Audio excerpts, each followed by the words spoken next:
Muito bem, vamos nos debruçar agora um pouco sobre a questão da programação, né? Então vamos falar um pouquinho sobre as linguagens, algumas ferramentas importantes que a gente utiliza, né? A questão dos bugs, a questão dos profilers, dar uma visão geral sobre como a programação é utilizada no mundo dos games. Vamos lá? Bom, a primeira coisa que a gente tem que lembrar é que os computadores trabalham com sequências binárias, né? Então, vou pegar essa sequência simples aqui para representar um número. Então, eu já vou dizer antecipadamente que 1010 é igual a 10. Certo? Por quê? Bom, cada valor desse aqui, ó, ele representa aqui potência de 2. Então, 2 vai dar 0 que dá 1, 2 a primeira 2 e assim por diante. Né? Então, esse valor aqui, ó, se ele for 0, ele vai representar 0. Se for 1, ele vai representar 1. A segunda casa aqui, ó, se for 0, vai representar 0. Se for 1, vai representar 2. A terceira casa, se for 0, vai representar 0. Se for 1, vai representar 4. E aqui, se for 1, vai representar 8. Deu para entender a lógica? Então, esse número aqui é 10 por quê? Porque a gente tem dois 1s. Um desse 1 representa 8 e esse 1 representa 2. Né? 8 mais 2, 10.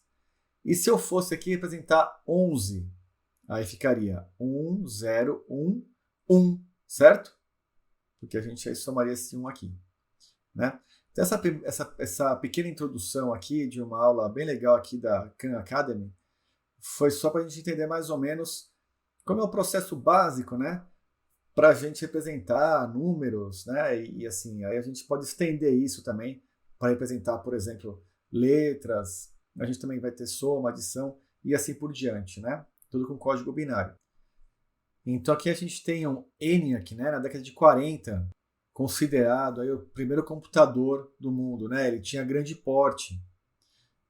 E a forma da gente programar esse computador era basicamente por sequências aí de zeros e uns, né? O que deixava o processo muito complexo. Por esse motivo foi inventado o Assembly, que era uma linguagem que a gente chama de baixo nível, ou seja, mais próxima da linguagem da máquina, utilizando aí palavras, né, que a gente está mais acostumado a utilizar para a gente entender como desenvolver o software. Mas ainda assim, era uma linguagem complexa de escrever, de se codificar. Então, começaram a surgir as linguagens de alto nível, que são linguagens que se parecem mais com a linguagem humana e menos com a linguagem de computador, né? Enquanto o Ruby e o Java a gente pode considerar linguagens de alto nível e o Assembly de baixo nível, a gente pode considerar o C como uma linguagem intermediária, porque você tem acesso aí, você vai precisar de conhecimentos de arquitetura de computador para você conseguir programar de forma correta aí no C. Então a gente tem aqui, por exemplo, temos um exemplo em C, em que a gente está querendo mostrar na tela um texto, né? Hello World, que geralmente é uma palavra que a gente escreve quando a gente está fazendo nosso primeiro programa.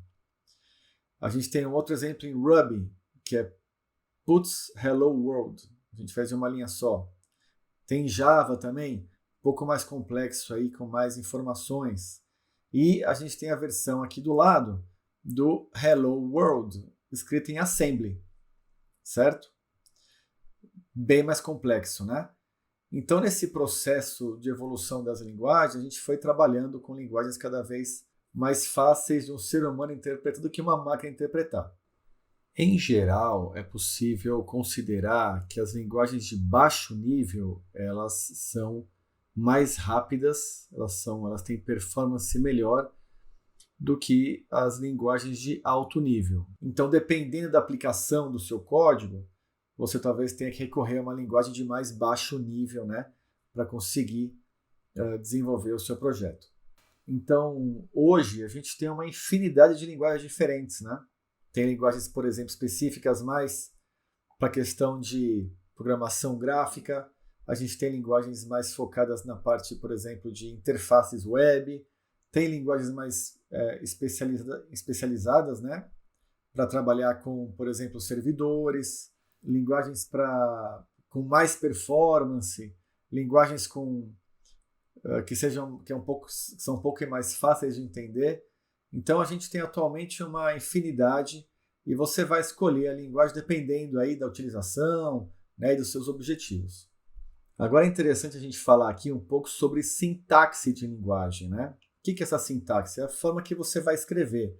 Quando você escreve um comando, o computador vai precisar entender o que é aquele comando para conseguir executar corretamente, não é mesmo? Então, se eu colocar public class, eu não posso encerrar esse public. Se eu colocar com letra maiúscula, ele não vai entender. Se eu esquecer uma chave, ele não vai entender.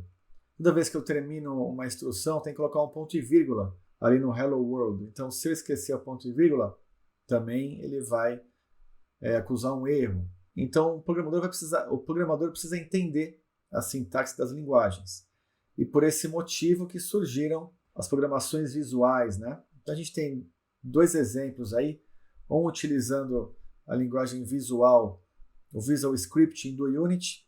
Embaixo a gente tem o Blueprint da Unreal. Os dois fazendo aí coisas similares, né? Mostrando o Hello World na tela. No caso do Unity, quando o objeto inicia, né? E no caso do Unreal, aí, quando há um overlap, né? Com o objeto. Então a gente percebe aí que você vai trocar a sintaxe por essas conexões que você faz. Isso vai evitar que você crie erros, né? Que tem a ver aí com a sintaxe. É uma forma aí de você simplificar o processo aí de programação, mas por outro lado você perde um pouco de agilidade, né? Para desenvolver os projetos, enfim. Bom, é interessante aí falar sobre esses conceitos de front-end e back-end, né? Esses conceitos eles têm mais a ver com o desenvolvimento web, né? Então, front-end seria quando você vê, por exemplo, a interface do site, né? No cliente, no computador que está acessando ali o website. Então, toda aquela interface, aquelas animações, os movimentos, geralmente são feitos pelo front-end, pelo desenvolvedor front-end.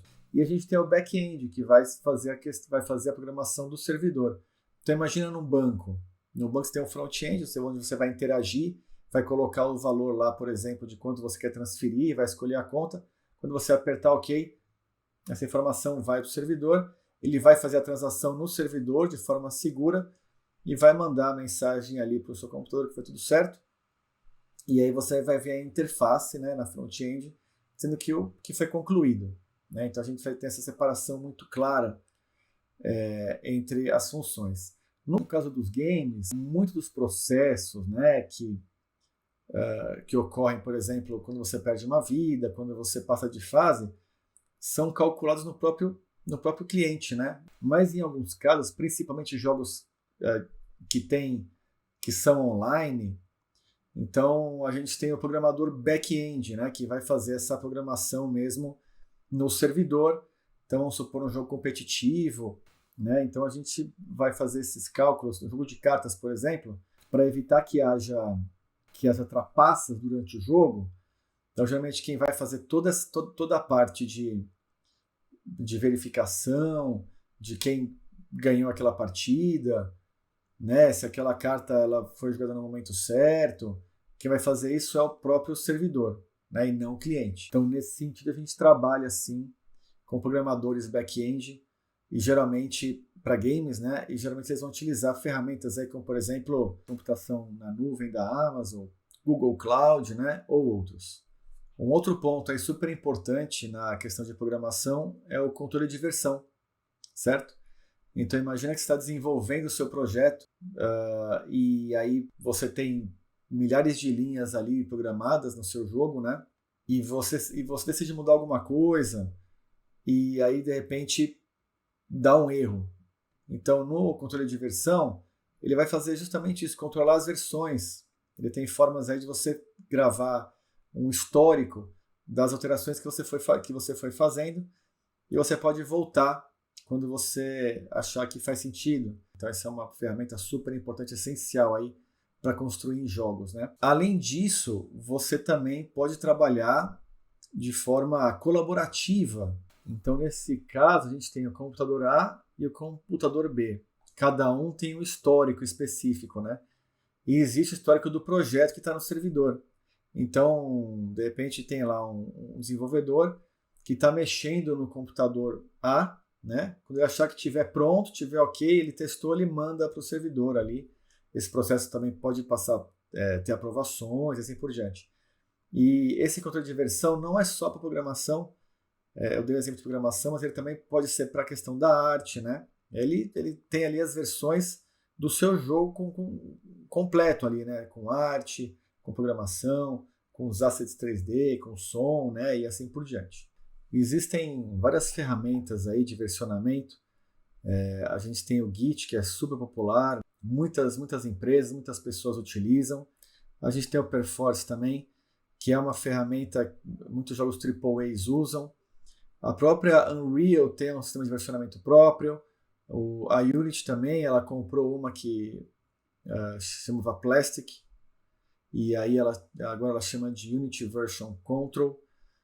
Tem Subversion também, tem uma série de ferramentas, né, que você pode utilizar para controlar as versões dos seus jogos. Vale a pena falar também das ferramentas de debug e de profiling. Então, nesse caso, a gente tem uma ferramenta de debug que a gente consegue ver aí, da própria Unity, em que a gente está tentando aqui entender como a luz está se comportando nos objetos, né? Então, tem objetos aqui que recebem a luz, tem objetos aqui que eles contribuem com a iluminação também, por meio de light maps, né? Ou por light probes. A gente vai falar um pouco disso mais para frente. Obviamente que tem várias das ferramentas aí para você debugar código e assim por diante. A gente também tem as ferramentas de profiling, né? Elas são muito úteis para a gente entender como está a performance do nosso jogo. Então, no caso aqui, a gente tem uma da Unreal e uma da Unity. A gente consegue ver aqui o jogo. E aqui a gente tem essas ondas aqui em que a gente começa a perceber o quanto, por exemplo, está sendo utilizado aí da GPU, da CPU, né? O quanto está sendo utilizado de tempo aí para você executar o código, para você fazer um cálculo de física, como está o gerenciamento de memória e se isso está atrapalhando o jogo de funcionar. Então a gente consegue, observando esses gráficos, a gente consegue entender quais são os gargalos aí do nosso jogo. Mas o que é importante é que existem ferramentas nessas engines para que a gente consiga deixar o nosso jogo, né, com uma performance melhor e também diminuir a probabilidade de bugs. Bom, então nessa aula a gente conseguiu ver assim, os principais conceitos de programação nas engines de jogos, né, principalmente aí Unreal e Unity, tipos de linguagens, né? E na próxima aula vamos falar um pouquinho sobre IA em jogos. Valeu!